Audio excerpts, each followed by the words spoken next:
It is a pleasure and an honor to welcome you and to introduce my friend, colleague, and mentor, Professor Kypros Nicolaides, Professor of Fetal Medicine, King's College, England.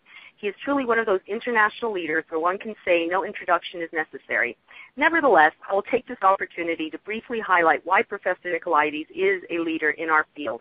Professor Nicolaides was born in Cyprus, trained in medicine at King's, is well known for changing obstetrical care with first trimester screening and quality management and assurance programs. Likewise, he is known for his research programs and worldwide collaborations.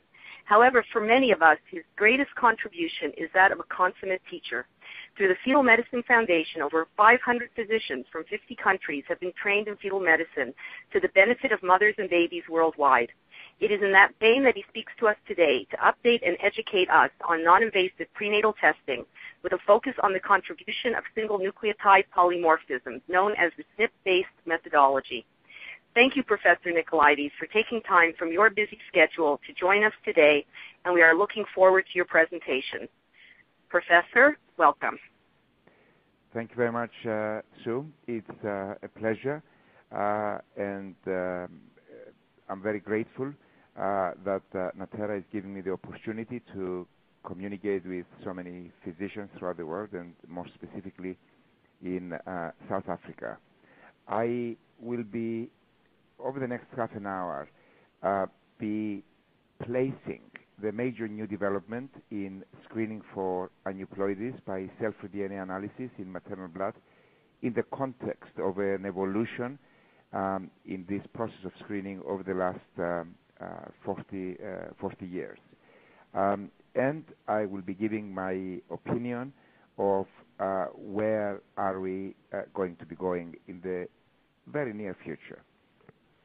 I will start off with the first method of screening, that of maternal age, which was introduced in the 1970s. During that time, we learned that as a woman gets older, her chances of having a baby with Downs and some other trisomies increases with maternal age. In a way, in an arbitrary process, in the 1970s, a line was drawn at the age of 35 that would distinguish between a high and a low risk group, and a process was then established whereby women over the age of 35 were offered an invasive test to determine whether their baby was truly affected or not.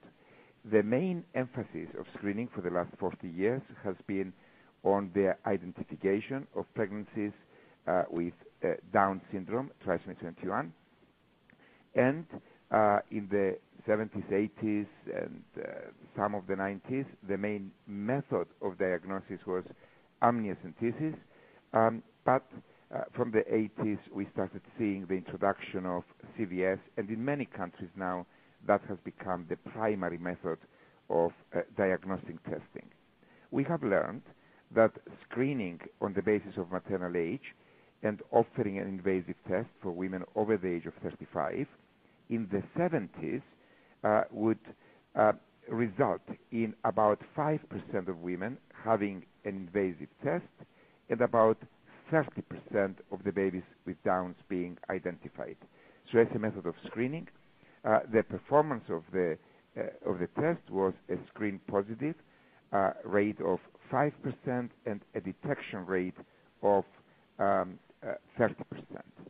Over the last 40 years, women increasingly delayed having their babies, and therefore we have seen a major shift in the mean maternal age upwards, so that, for example, in England and in many developed countries of the world, now the rate of women that are over the age of 35 is 20-25%.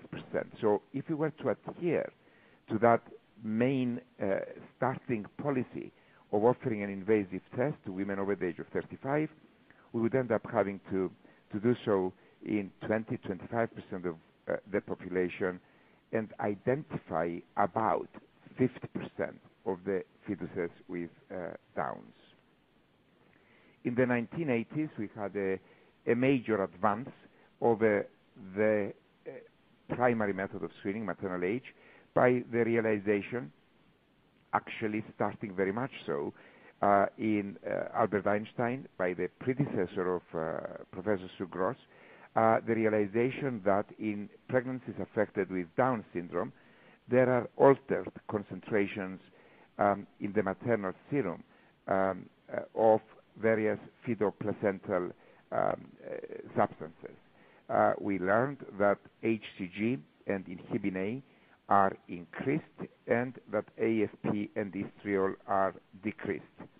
And we engaged in the era of the double, triple, quadruple test, depending on how many metabolites were measured in the second trimester, and an improvement in the performance over that achieved by maternal age alone from a detection of about 30% to between 60 and 70% for the same number of screen positive, or what is commonly known in the context of screening for Downs, false positive rate. The words screen positive and false positive become synonymous because the vast majority of the screen positive are actually not true. Now, in the early 1990s, we realized that in a high proportion of fetuses with Down syndrome, there is increased collection of fluid behind the neck that is visible as a black space or nuchal translucency. And over the subsequent decade, we established normal ranges of the relationship between crown rump length and nuchal translucency. We established that in about 75 to 80% of fetuses with this chromosomal abnormality, the nuchal translucency thickness was above the 95th percentile of the normal range.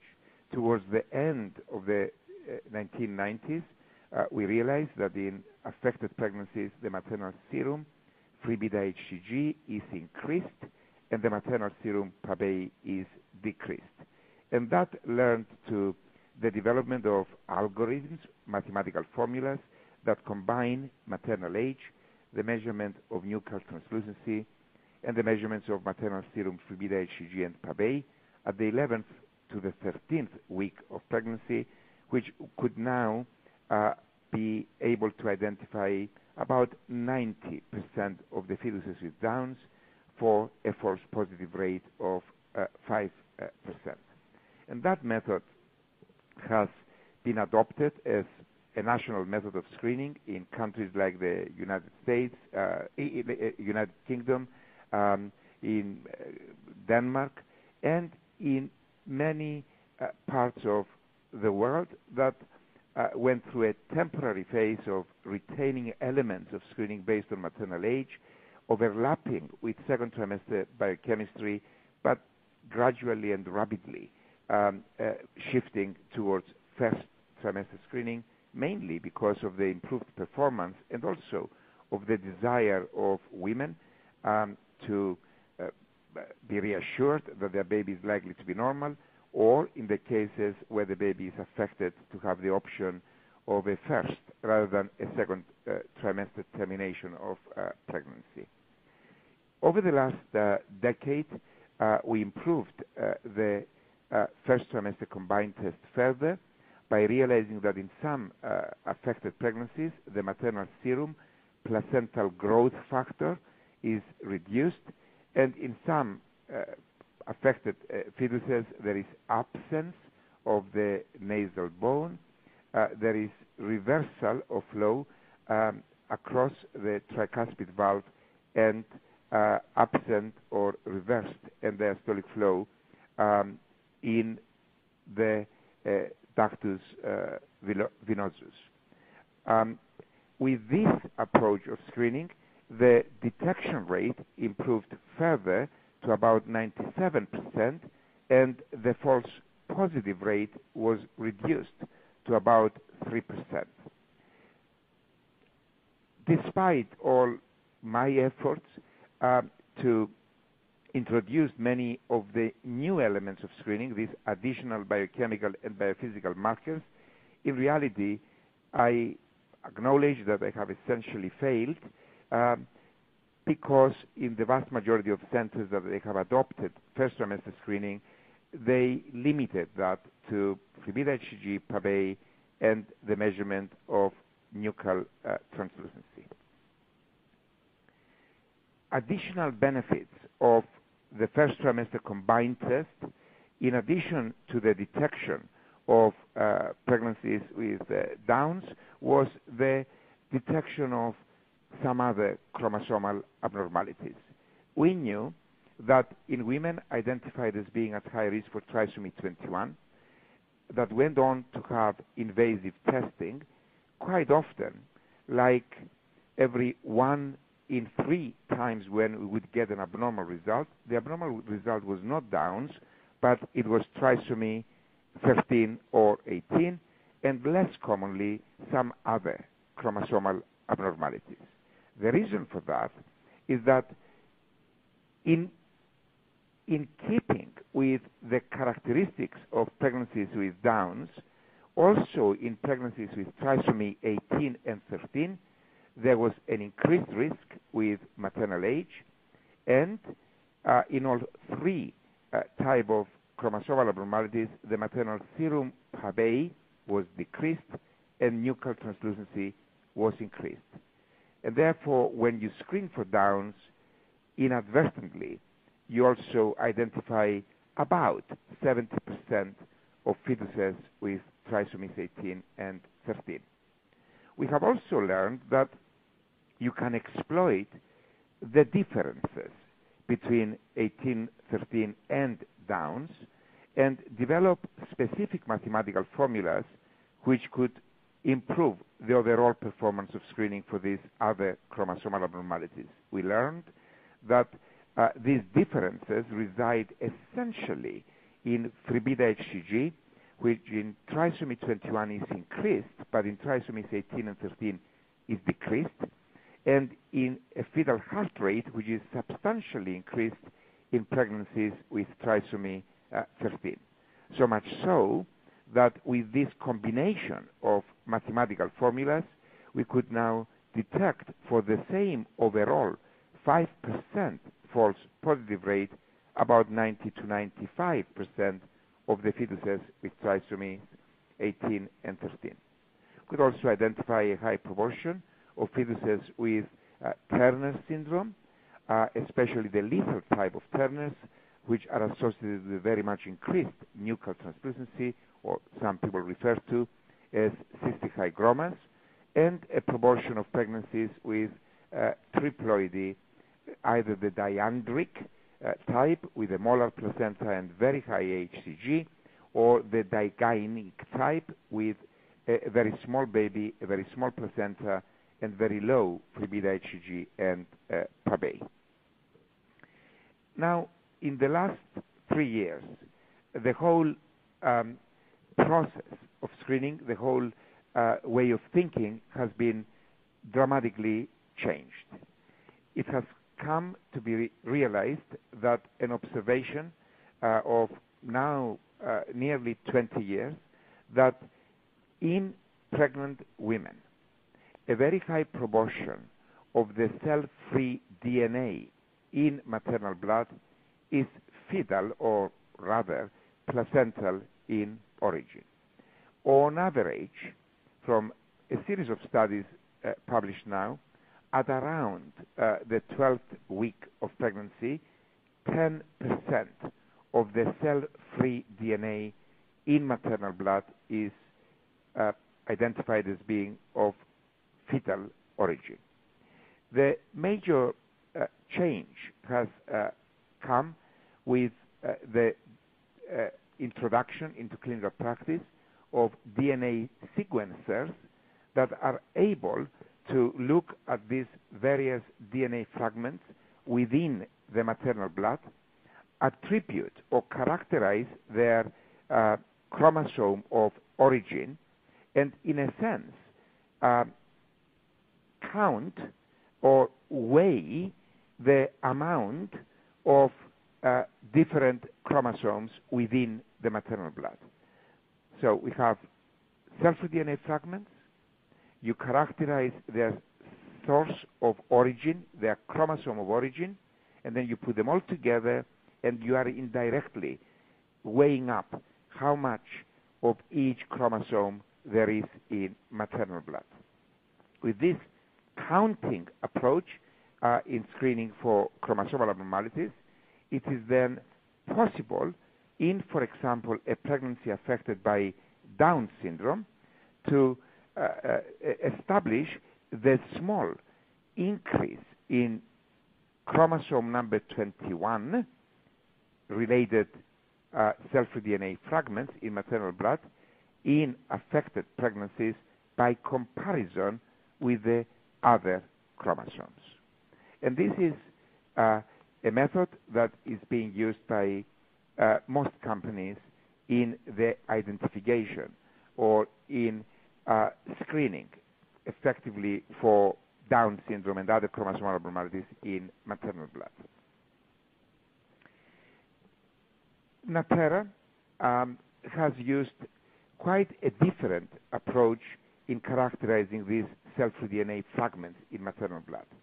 When we take a maternal blood sample and we spin it, the sample is essentially divided into three elements. The bottom red part is the red and other cells. The top tail, yellow, is the plasma, and a very thin in-between yellowy segment is the Buffy coat. This contains maternal lymphocytes. If you therefore take a maternal blood sample and you spin it, and then you take the top plasma sample and you analyze it for the cell-free DNA fragments, you will be getting a mixture of maternal and fetal DNA. If you then analyze separately the Buffy coat, the lymphocytes of the mother, you will be getting essentially a pure maternal sample for analysis and characterization of the DNA fragments. This company identifies about 19,500 single nucleotide polymorphic sites and simultaneously examines the plasma, mixture maternal and fetal, and Buffy coat, pure maternal DNA, and obtains a signature, a pattern of DNA fragments. And then, using sophisticated bioinformatic technologies, they separate and they characterize what is the fetal signature. You have two different patterns, signatures, photographs, and you essentially subtract the one from the other to define what is the fetal characteristic. In this respect, it does not rely on counting, and that confirms a series of advantages for this technology. I will be referring later on, for example, to the accuracy on identifying sex chromosomal abnormalities, because we know that quite often you may have maternal mosaicism for some of these sex chromosomal abnormalities, and it is important not to mistake that for a fetal chromosomal abnormality. You can characterize and you can identify triploidy, something that you cannot do with the counting approach.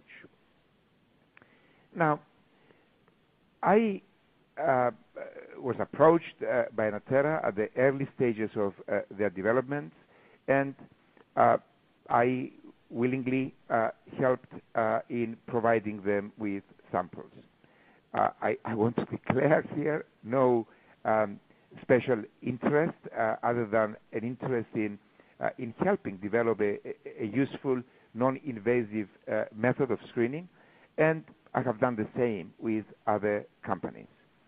A point was reached during the development of the methodology at which we agreed that we will take blood samples from the mother immediately before chorionic villus sampling at 11 to 13 weeks in pregnancies identified as being at high risk for Down syndrome, and we would then send that blood sample blindly to the laboratory of Natera in the United States for analysis.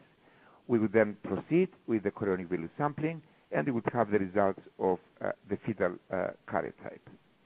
We did this 242 times in high-risk singleton pregnancies, and in about 95% of the cases, we received a result from Natera. We received the results, and then we exchanged the information that we had on karyotypes so that you could validate the methodology. And you can see the results on the right that have been published in the reference shown at the bottom of the slide last year. We had 25 cases of Downs, and they got it right in every single one of them. There were 3 cases of trisomy 13, trisomy 18, 1 case of trisomy 13, 1 case of monosomy X, Turner syndrome, and the call was correct in every single one of them. They then looked at the presence or absence of the Y chromosome-specific sequences, and they correctly called the 117 cases of male fetuses as male, and the 109 female fetuses as female. There was also 1 case of triploidy in this sample, and again, it was correctly identified. This to me was an overwhelming new experience that the detection rate appeared to be 100% with a 0% false positive rate, but a 5.4% failure rate to obtain a result. Another thing that was of extreme importance was in the way in which the results were reported. I compare the approach to screening with my combined test on the left with the cell-free DNA analysis results on the right. You can see on the left the affected pregnancies, the red dots, and the normal babies, the normal pregnancies with the black dots. You can see that a lot of the chromosomally abnormal pregnancies were concentrated in the high-risk upper part of the slide, but there was a large overlap between normality and abnormality. In the case of the cell-free DNA analysis, there was a very, very clear distinction that was making it much easier for the patients to understand, and obviously much easier for the physicians to explain to their patients. The results were coming up as being extremely high risk, more than 99%, or extremely low risk in the region of 1 in 10,000. So this is what we had learned at that time. In the meantime, a series of companies, a series of different researchers were beginning to publish their results from cell-free DNA analysis, essentially in a similar type of study. Women mainly at high risk before having invasive testing would have blood drawn. They will be sent off for cell-free DNA analysis, and then the results will be compared with the results of fetal karyotyping from amniocentesis or chorionic villus sampling.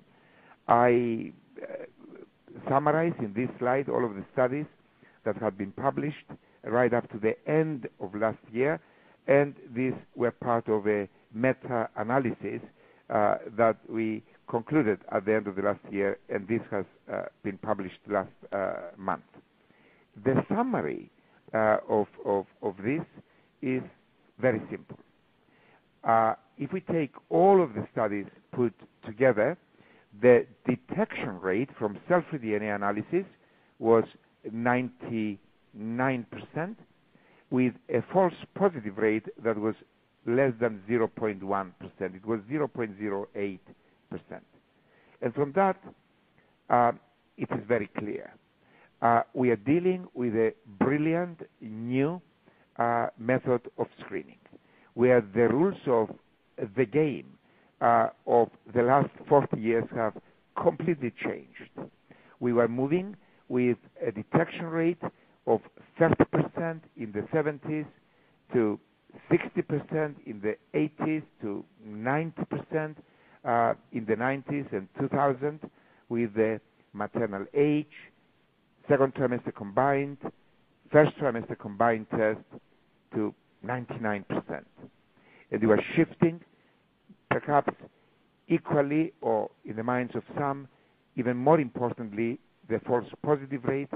They are necessary, expensive in money, and pregnancies that were miscarrying as a result of invasive testing from 5 to less than 0.1%. However, the test was still a screening test. I have argued more strongly in different forums that the name with which the test was introduced, non-invasive prenatal diagnosis, is wrong. It gives the impression that it can replace invasive testing, and certainly at the moment, and on the basis of these brilliant results, it is not an IPD. It's another most brilliant method of screening, at the end of which the cases that are given a very, very high risk would need to be confirmed by invasive testing, because there would be pregnancies that receive a very, very high risk where the baby will be normal. And also in terms of our counseling, we have to be informing the patients that at the end of a cell-free DNA analysis that gives an extremely low risk, it is still possible, very, very, very low risk, but it is still possible that they would have an affected baby. So an absolute brilliant test, a game changer in terms of what you have learned over a period of 40 years in screening for Downs. In the same meta-analysis, we looked at the publications relating to trisomy 18, also an extremely good test, but not as good as Downs. The detection rate was 96 to 97%, and the false positive rate was 0.15.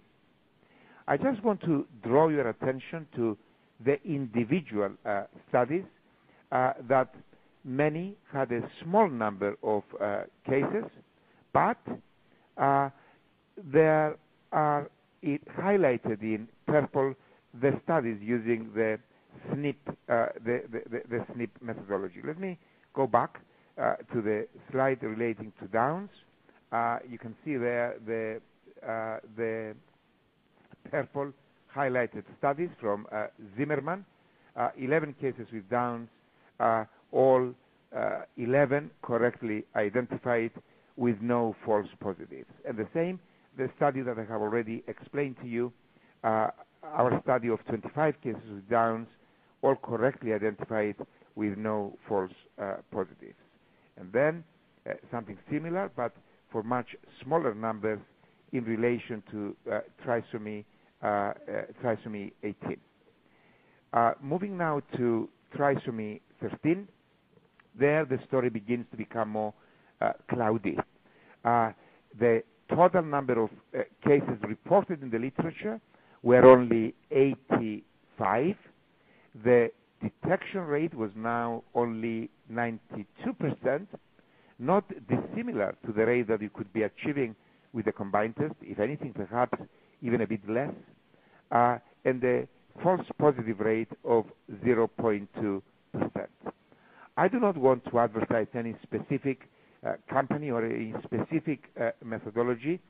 The number of individual studies, the cases is very small, but again, in the purple highlighted studies with Zimmerman and our study with the SNP method, the detection rate was high and the false positive rate was 0%. So this is where we got to in terms of the end of last year, the various validation studies. I want to now come to a study using the data on monosomy X, Turner syndrome. The number of cases overall, 139. Here, a big variation in the performance of the test. Overall, detection rate of about 89% at a false positive rate of 0.12. The number of cases from individual series, again, is too small to make valid comparisons of different technologies. In the last few days, we have seen a publication in the Green Journal in the United States from somebody that I respect enormously, Eugene Pergament and Howard Cackle, that have looked at a large series of 1,000 singleton pregnancies where the SNP methodology was used for cell-free DNA analysis. And you can see the results summarized here.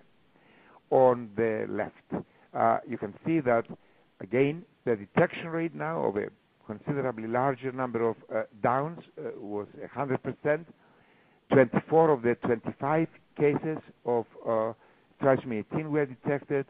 All cases of trisomy 13, remembering that the overall reported performance for trisomy 13 was in the region of 92%. Here, all 12 were correctly identified with a 0% false positive. Monosomy X, 9 out of 10, with a false positive rate of 0.1. And the presence of the Y chromosome, correct detection of male fetuses in all cases, and correct detection of female fetuses also in all cases.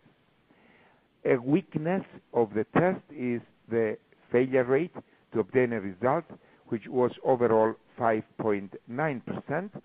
And the earlier in pregnancy the test was carried out, the higher the failure rate, because the amount of placenta, the amount of fetal cell-free DNA in the maternal blood is lower at 8 than at 9 than at 10 weeks onwards. So this is what you have learned from this expanded series, and something else. In this series, they divided their results into a high-risk group defined by increased maternal age over the age of 35, abnormal second trimester serum biochemistry, abnormal ultrasound findings. There were 543 high-risk pregnancies and 521 low-risk pregnancies. The number of cases in the low-risk group, it is very small. There were 5 cases of chromosomal abnormalities. They were looking at all 4 chromosomal abnormalities, 21, 18, 13, and monosomy X, but all 5 were correctly detected at a 0% false positive rate. In the high-risk category, 98% were detected. There were 2 errors in terms of failure to detect the case of monosomy X and the case of trisomy 18, with a false positive rate of 2 out of the 391. Now, another problem is now beginning to become apparent. Cell-free DNA analysis is essentially analyzing DNA that comes from the placenta. It is not analyzing DNA that comes directly from the fetus. We have known for the last 30 years, with our experience on chorionic villus sampling, that for certain chromosomal abnormalities, like trisomy 18, like Turner syndrome, you may get an abnormal result from the CVS.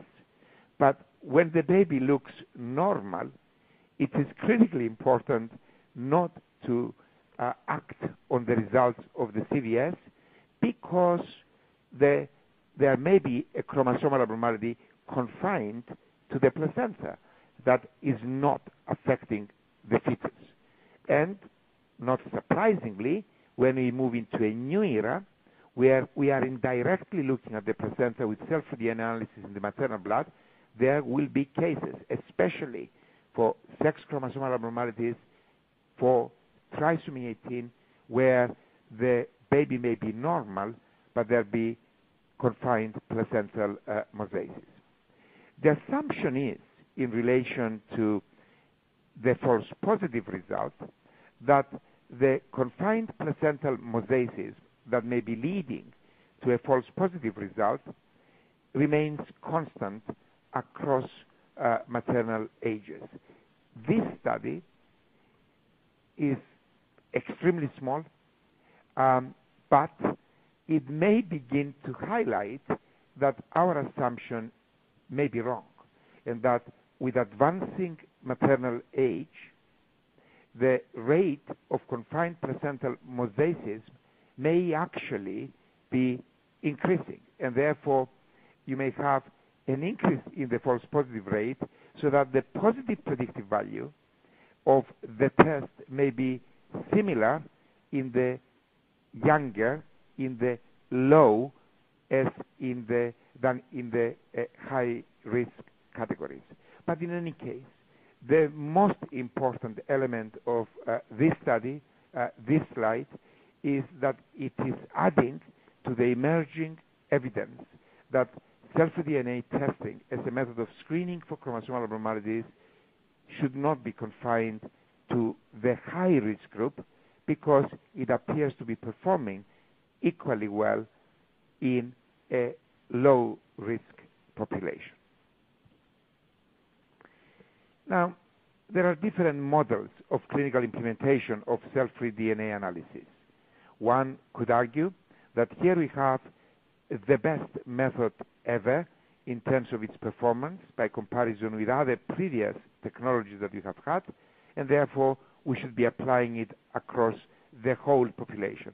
Why not do cell-free DNA analysis on everybody? Why bother with the previous methods that we had, since this is performing so much better than the previous methods? Well, the answer is very, very simple. At the moment, unfortunately, the test is still quite expensive, and therefore it is unlikely, unless there is a dramatic decrease in cost, that it will become a primary, a first-line method of universal screening. I believe that in the foreseeable future, the method will be applied in a process as I illustrate in this slide. I think in many countries where already the primary method of screening is the first trimester combined test, that will remain, not only for itself, but also because in that process we are identifying an increasing number of other pregnancy complications. We are detecting major fetal abnormalities. It is becoming a primary method of screening for preeclampsia and premature delivery, and so on and so on. But we will be performing first-line screening by the combined test, and then if the risk is extremely high, let's say more than 1 in 10, we may be advising people that want to proceed to an invasive test. That group, this extremely high-risk group, which is very, very small, well below 0.5% of the total population, we will have Downs and 18s and 13s and Turners and many, many other chromosomal abnormalities.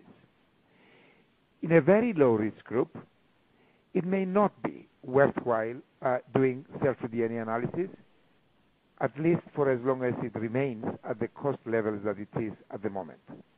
And then we have an intermediate risk group where we can move into the era of cell-free DNA analysis.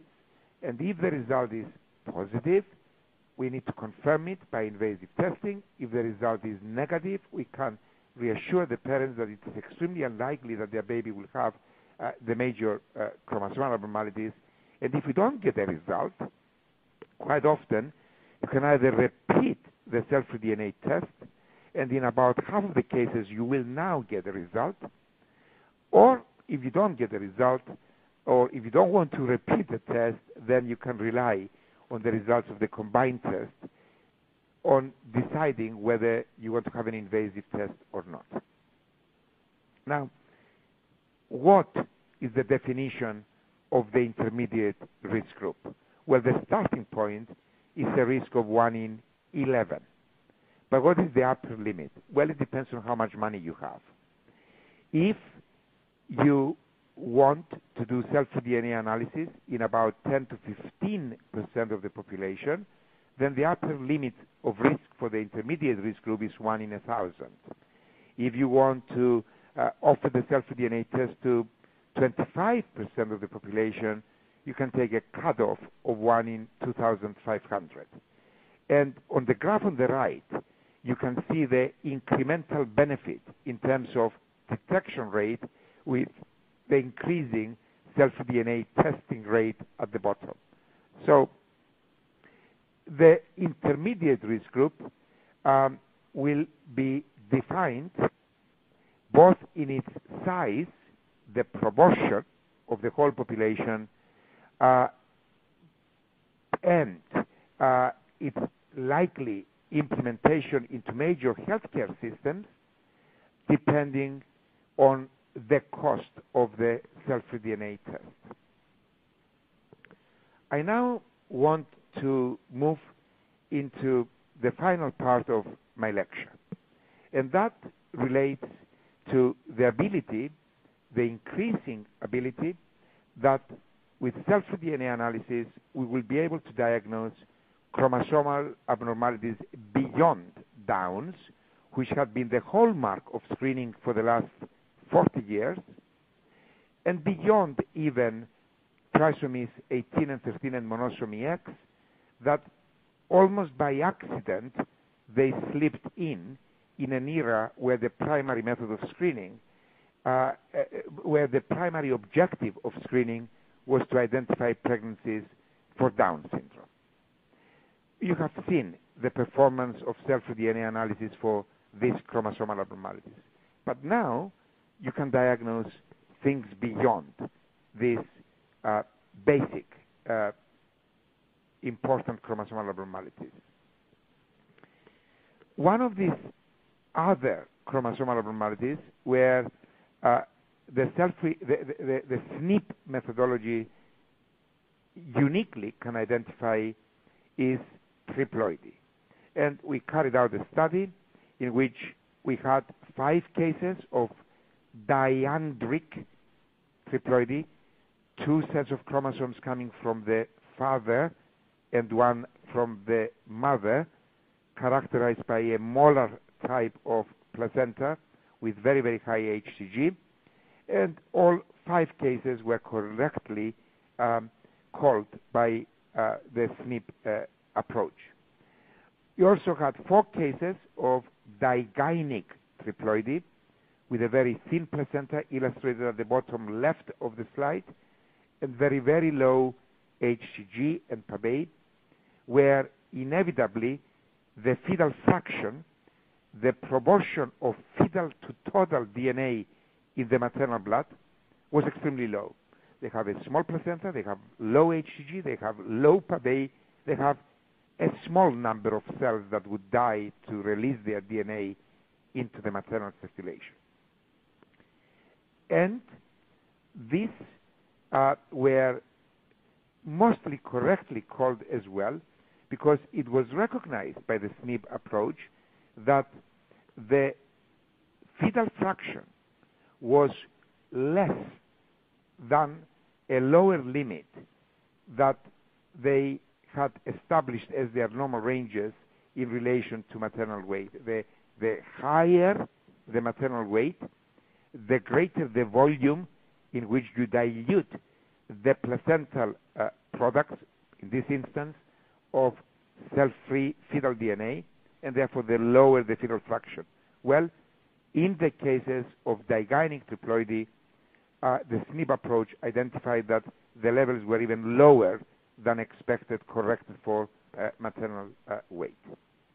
And I want to turn my attention to an important, confusing, challenging new development. An approach that is challenging our whole way of thinking of the last 40 years. Our way of thinking that the primary aim of screening is screening for Downs. It is now possible to identify chromosomal abnormalities beyond Downs. It is possible to identify a series of microdeletions.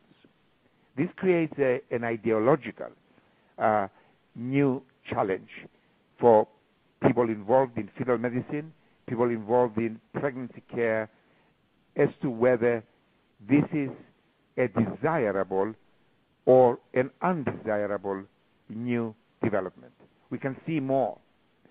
Is that too much for our liking, or is it an important new development? In the panel proposed by Natera, we have these 5 microdeletions, and you can see their name on the left. The top one is the equivalent of DiGeorge syndrome. You can see the size of the deletion, and you can see the consequences in terms of intellectual deficit for the affected individuals.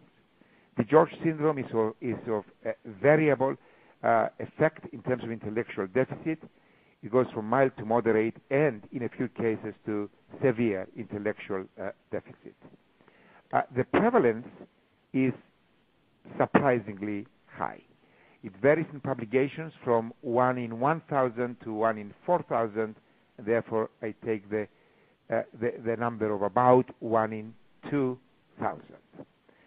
The others, like Prader-Willi, Angelman, 1p36 deletion, and Cri-du-Chat are less common, ranging from 1 in 5,000 to 1 in 20,000 births, and again ranging in intellectual deficit from mild to very severe. In studies using the SNP methodology, where you have a combination of samples from affected pregnancies and these plasma ARF samples, which is an artificial plasma sample using a combination of normal DNA and DNA from affected individuals that is created in a mixture that would be equivalent to what you would expect from cell-free DNA analysis of maternal blood. You can see the performance of screening. It is reported at about 96% in the case of DiGeorge syndrome, at a false positive rate of 0.7%, and for smaller numbers of Prader-Willi, Angelman, and the 1p36 deletion, you can see the detection ranging from 94 to 100% with false positive rates of 0, and then the Cri-du-Chat with a detection of 100 and a false positive rate of 0.22. I do not want to address further the issues of the 4 microdeletions, but I want to address more the issue of DiGeorge syndrome. The first thing that I want to draw our attention to is how common is this chromosomal abnormality in relation to other conditions that we consider to be important in prenatal diagnosis and fetal medicine.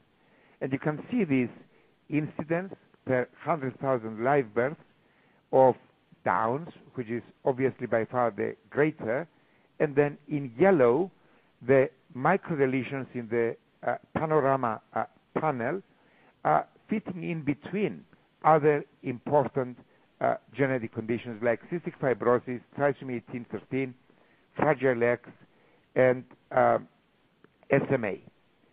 On the right, you can see the expected prevalence of this panorama-related group of microdeletions in relation to maternal age and superimposed on the relationship of maternal age with Downs. And the clearly obvious thing is that for women under the age of 29, under the age of 30, the prevalence of these microdeletions is far greater than the risk for Down syndrome. So this is just to place the prevalence of these conditions in the context of our traditional method of screening. In the next and final slide, I want to discuss further what I have learned from this DiGeorge syndrome. A lot of them have immunodeficiencies. A lot of them have hypothyroidism, half, and they will have hypocalcemia. And the problem of hypocalcemia does not stop there, because if you have hypocalcemia unrecognized as a neonate, then you will get neonatal seizures, and there is some evidence that the degree of intellectual deficit in these individuals is related to the presence of such unrecognized neonatal seizures due to unrecognized hypocalcemia. You can have palatal abnormalities in a high proportion of cases, you can have swallowing problems, you can have renal abnormalities, you can have cardiac defects, and then you have varying degrees of intellectual deficits, autism, anxiety, behavioral problems in an extremely high percentage of the population. And to me, one of the shocking things was the realization of the last line, that 25% of affected individuals will be developing schizophrenia in early adulthood. So this is an important condition. It is a relatively common condition, and what we need to be deciding individually, the medical community and the population, is whether it is a condition worthwhile screening for. From a few months ago, when I did not want to engage in discussions about sex chromosomal abnormalities, microdeletions, I wanted to be focused on looking at the performance of the new method of screening in relation to what we were used to screening for the last 40 years, which was Down syndrome. I did not want to be detracted from the main focus of the value of self-DNA analysis. Now that that process is well established, I think we need, as a scientific community, as parents, as individuals, we need to begin to address the question of other chromosomal abnormalities. And I certainly, personally now believe that DiGeorge is a condition that we cannot ignore. I want to thank you for giving me this opportunity to share some of my thoughts, and I wish you well. Thank you very much, Professor. That was great. We all thoroughly enjoyed hearing your lecture. There are a couple of questions. If you don't mind, I can lead those to you and get your thoughts on what those might be. Yes. The first one is whether or not the panorama test reduces the need for advanced scale second-level ultrasound detection of nuchal translucency and intracerebral translucency. I declared that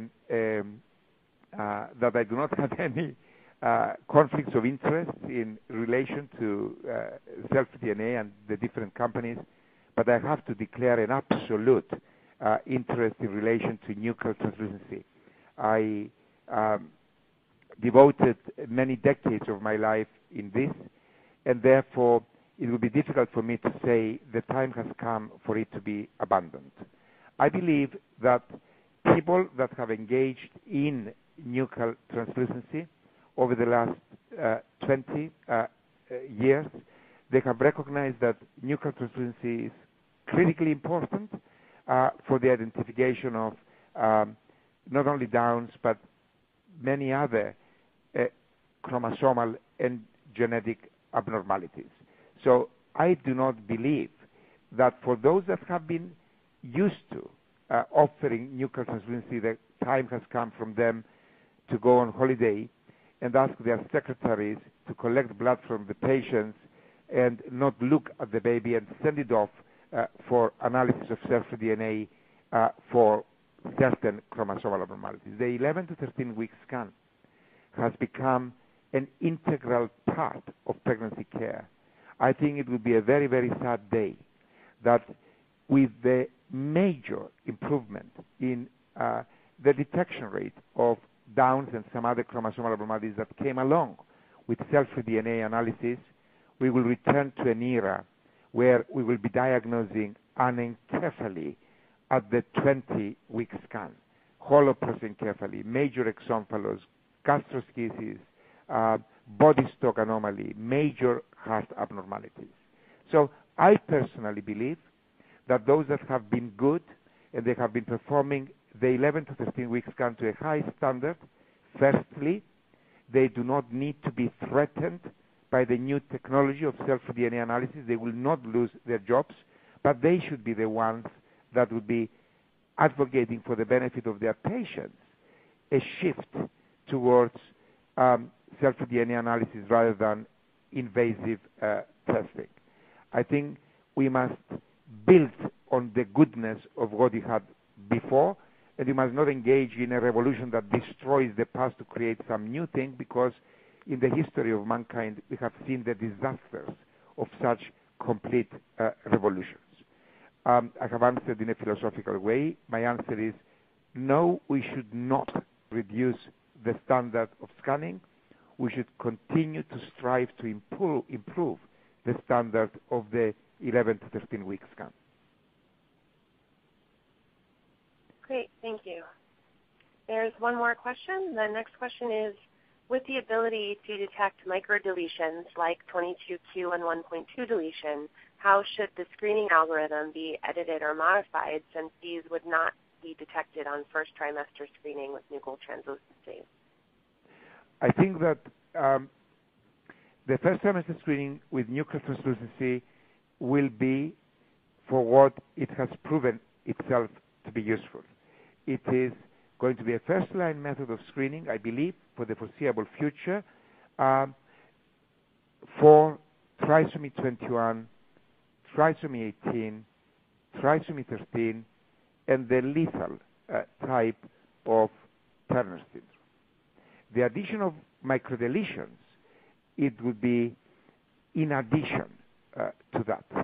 It will not be related to the 11 to 13 week scan.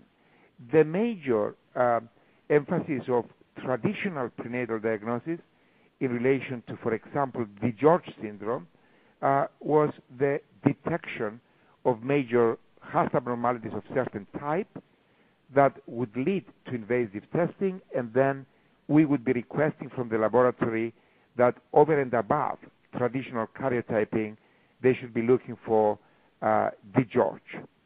The question of interest, the discussion that is beginning now, and it will expand, is whether the microdeletions should stand alone and independently from the traditional method. Should we or should we not include in the counseling of our patients cell-free DNA analysis independently from the nuchal for DiGeorge syndrome? The slide that you have seen that depicts the relationship with maternal age illustrates the fact that for younger women, younger than 30, DiGeorge is by far more common, and therefore more common at least than Down syndrome.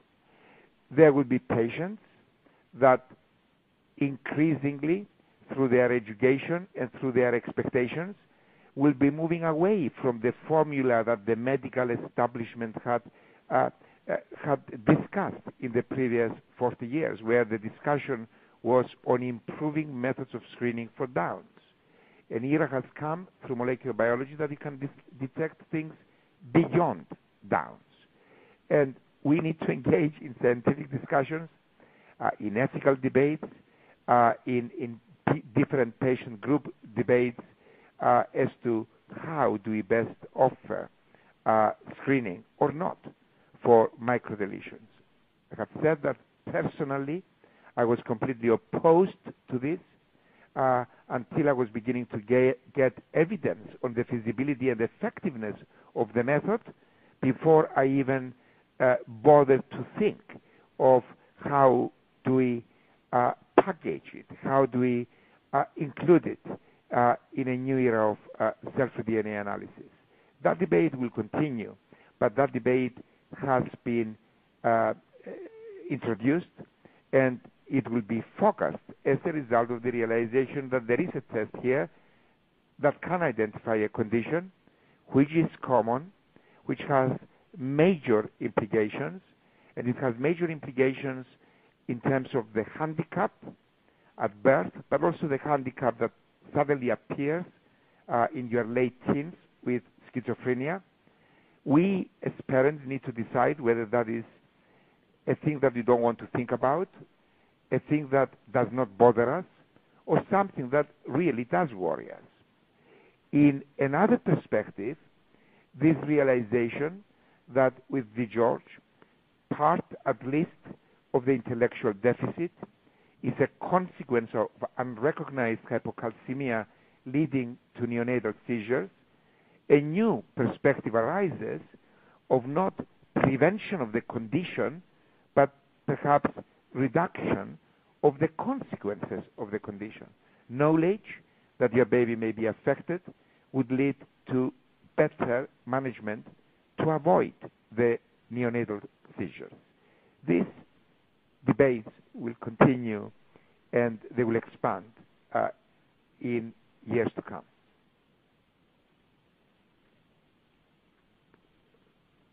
Thank you. All very interesting points. I think you're definitely correct in that there will be much discussion over this in the future, and we can't wait to see where it moves forward. We thank you so much, Professor Nicolaides, for joining us today. It was a pleasure to listen to your presentation, and we thank everyone for joining in and listening as well. We hope you all have a great day.